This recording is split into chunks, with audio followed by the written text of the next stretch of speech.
बहुत पहले की बात है। एक गांव में गोपाल नाम का आदमी रहा करता था। वो खिलौने बनाया करता था। उसके खिलौने लोग ज्यादा पसंद नहीं करते थे।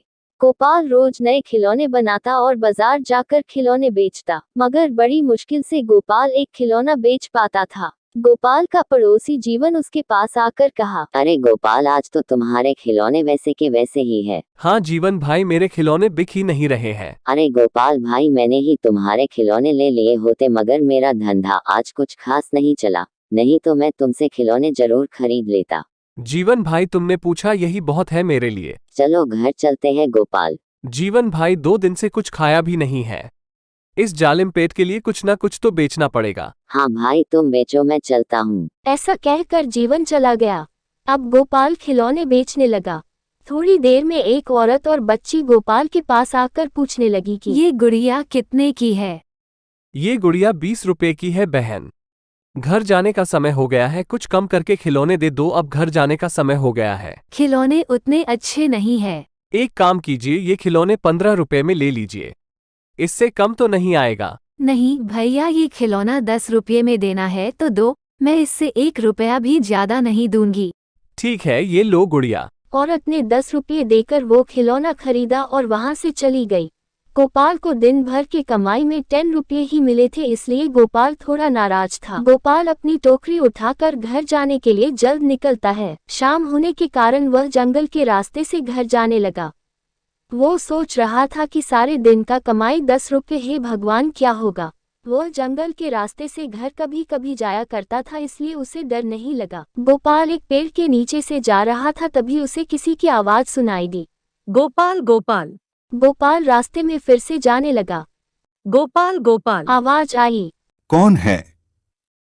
किसने आवाज लगाई? तभी गोपाल को पेड़ के नीचे एक औरत दिखाई देती है। आप कौन है और इतने रात को इस घने जंगल में क्या कर रही हो?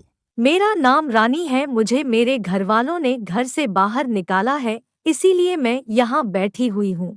रानी जी, इतनी रात इस घने जंगल में रहना ठीक नहीं है। आपको ठीक लगे तो आप मेरे साथ मेरे घर चल सकती हैं। ठीक है, मैं आपके साथ आपके घर आऊंगी। ऐसा कहकर रानी उसके पीछे पीछे उसके घर जाने लगी। गोपाल को पता ही नहीं था जिसे वह घर लेकर जा रहा था वह एक चुड़ैल है। कुछ समय बाद गोपाल रानी को लेकर घर चला गया।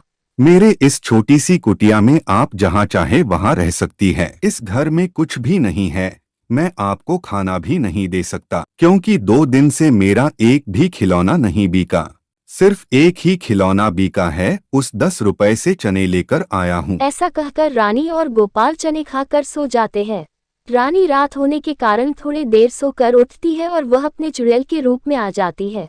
वह घर में जाकर देखती है, घर में कुछ भी खाने की चीज नहीं होती। वो 2 डिब्बों में अपने जादू से कुछ सामान भर देती है और घर के बाहर जाकर अपने जादू से बहुत सुंदर खिलौने बनाती है। खिलौने बन जाने के बाद वह वापस जाकर सो जाती है।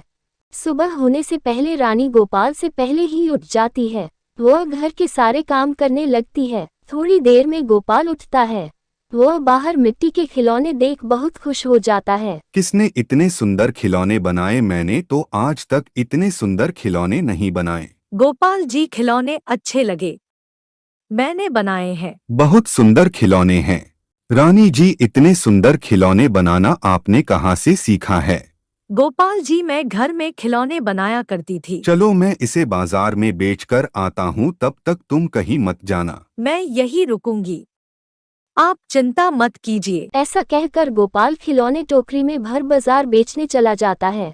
बाजार जाते ही उसके टोकरी में इतने सुंदर खिलौने देखकर लोग आश्चर्यचकित हो जाते हैं और उसके पास लोग आकर खिलौने खरीदने लगते हैं। उस दिन गोपाल अच्छी कमाई कर लेता है। घर लौटते समय गोपाल कुछ राशन खरीदने लगता है। घर पर आते ही गोपाल रानी को राशन देता है। पर घर में कुछ राशन था तो मैंने उससे खाना बना लिया। गोपाल सोचने लगता है कि घर पर तो खाने को कुछ भी नहीं था।